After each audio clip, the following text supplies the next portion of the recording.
तुम्हारी सोच के सांचे में ढल नहीं सकता। जबान काट लो, लहजा बदल नहीं सकता। जबान काट लो, लहजा बदल नहीं सकता। और सुनो नरेंद्र मोदी, देवेंद्र फडणवीस और अखिलेश यादव, मुझे भी मोम का समझ रहे हो क्या? तुम क्या अबू आसिम साहब की तरह मुझे भी मोम का समझ रहे हो क्या?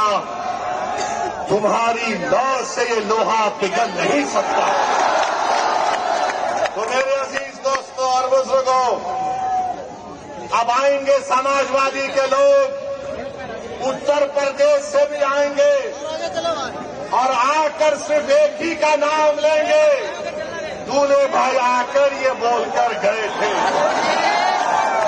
ये औरंगाबाद वाला बहुत बात करता है, अबे मैं उत्तर प्रदेश का हूं, पटक दूंगा, बत्ती से बाहर निकल जाएगी, पता नहीं चलेगा कहां चला गया। एक एमपी लेके दंदनाते फिरते हो। मेरे पास 37 एमपी है, 37 एमपी की पार्टी। एक एमपी वाला पूरे देश में जाके इलेक्शन लड़ा रहा है। मेरी 37 एमपी की पार्टी नहीं लड़ाती इलेक्शन, क्योंकि ये पार्टी वोटों का बंटवारा नहीं चाहती। ये पार्टी चाहती है कि फिरका परस्ती खत्म हो जाए, इसलिए वोट बांटना नहीं चाहिए, और ये लोग वोट बांटते हैं। मेरे पास एक और रिपोर्ट है, ये देख लो। हैदराबाद में 2007 में एक ब्लास्ट हुआ था, मस्जिद में ब्लास्ट हुआ था। ये जो अपने आप को मुसलमानों का हमदर्द कहता है ना, उसने उसी वक्त बयान दिया हिंदुस्तान टाइम्स में।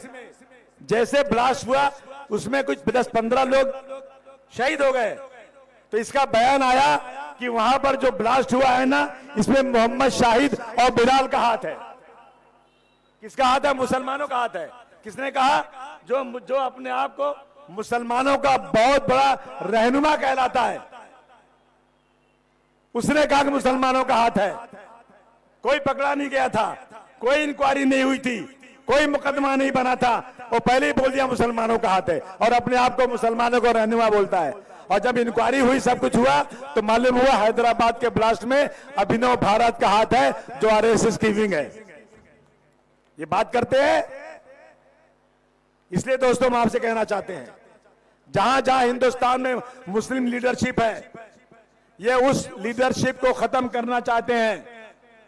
ये इनको एक काम दिया गया है कि तुम सारे हिंदुस्तान में जाओ और मुसलमानों को अपनी तरफ खींचो और मुसलमान को लो और मुसलमानों की पार्टी को मजबूत करो। यकीन जानना दोस्तों, इस मुल्क में जो भी व्यक्ति मुसलमानों की बात करेगा, खुदा की कसम वो मुसलमानों का दुश्मन होगा। ये देश सेकुलर है, ये देश सेकुलर है। यहां हिंदू और मुसलमान, सिख और ईसाई एक साथ रहते हैं। आजादी के बाद, आजादी को मुस्लिम लीग इस मुल्क में बड़ी पार्टी थी। आजादी हो गई, खत्म हो गई, मुस्लिम लीग कहां है आज? मुसलमान तो है ना देश में, कहां है मुस्लिम लीग? मुसलमानों ने उसके बाद जवाहरलाल नेहरू को अपना नेता माना, मुसलमानों ने उसके बाद नेता माना तो इंदिरा गांधी को माना, उसके बाद माना तो राजीव गांधी को माना, उसके बाद माना तो वीपी सिंह को माना, और पूरी ताकत के साथ मुसलमानों ने मुलायम सिंह यादव को अपना नेता माना। कौन है इसमें मुसलमान? हमें हिंदू मुसलमान नहीं करना है। मुझे परसों लंदन से फोन आया, मेरे एक दोस्त ने कहा, आसिम भाई, एमआईएम वाले ऐलान करने वाले हैं कि बुर्के वाली बनेगी यहां पर मेयर, आप पहले अनाउंस कर दीजिए। मैं बोला, तुम सबसे बड़ा बेवकूफ आदमी है। जानते हैं आप, ये बीजेपी के लोग उनको सिखा रहे हैं कि तुम बोल दो कि बुर्के वाली मेयर बनेगी, और ये बड़े जोर से बोल रहे हैं, और कुछ मुसलमान खुश भी हो रहे हैं। और वही टेप लेकर के ये लोग जा करके उन इलाकों में जहां गैर मुस्लिम रहते हैं सिखाते हैं। देख लो, एमआईएम के लोग पूरी तैयारी में अब की बार मुस्लिम मेयर बनाएंगे। एमआईएम के लोग तैयारी में हैं, अब की बार खान को मेयर बनाएंगे। कैसे बनाएंगे भाई? ये जो है टेप जो है ना, ये आवाज चारों तरफ सुना दी जाती है, चौपाल लगा लगा के बता दिया जाता है, और सारे गैर मुस्लिम इकट्ठा हो जाते हैं और ताकत उनकी बन जाती है। ये हो रहा है देश में आज। इसलिए हमें बहुत ही होश के साथ काम करना है। समाजवादी पार्टी ने बहुत सारे काम किए हैं। अभी कल जो है ना, एक कोई था एमआईएम वाला कह रहा था, अबू आसिम साहब आप बताइए आपने क्या काम किए यहाँ पर, क्या होगा। मैंने कहा तुम्हें गिनाऊंगा तो थक जाओगे तुम। पानी था यहाँ पर, यहाँ स्कूल कैसे थे बताओ।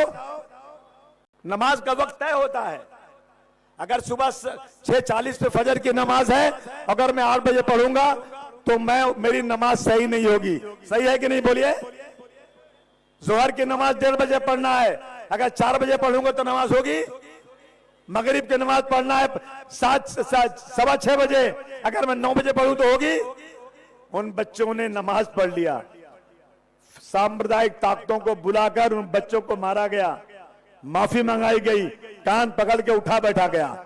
और मैंने अभी असेंबली में बोला, फडणवीस साहब मैं एमएलए हूं, 1:30 बजे नमाज के वक्त हो गए ना, मैं यहां पढ़ूंगा। किसी के बाप की ताकत है तो रोक के दिखा दो, दिखा दो रोक के जरा तुम।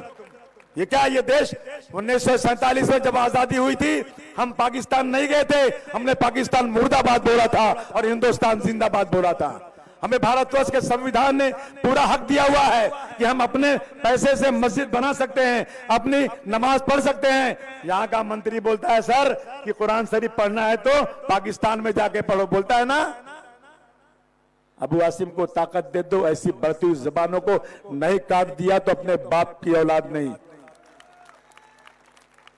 एक मंत्री है, नेपाली दिखता है, टिंगना सा है, अरे बोलता है कि मस्जिद में घुस के मुसलमानों को मारूंगा।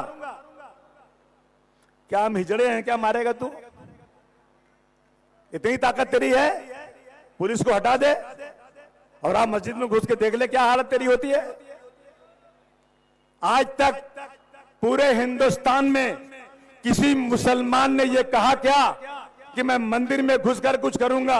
किसी मुसलमान ने मंदिर के बाहर चिल्लाया क्या कि आओ तुमको यहां पर नारे तकबीर अल्लाह अकबर बोलना पड़ेगा? बोलो, कभी सुना आपने? आज रामनवमी अगर आएगी ना तो हम ठंडा पानी लेके खड़े रहते हैं और ये गुंडे टाइप के लोग अपने सरों पर बड़ा बड़ा गमछा बांध के आएंगे और वहां कहेंगे इस देश में रहना है तो वंदे मातरम पढ़ना पड़ेगा।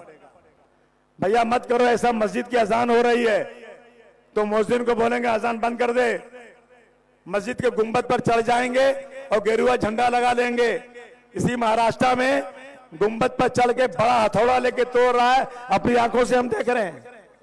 क्या हमारी हालत हो गई आज यहाँ पर?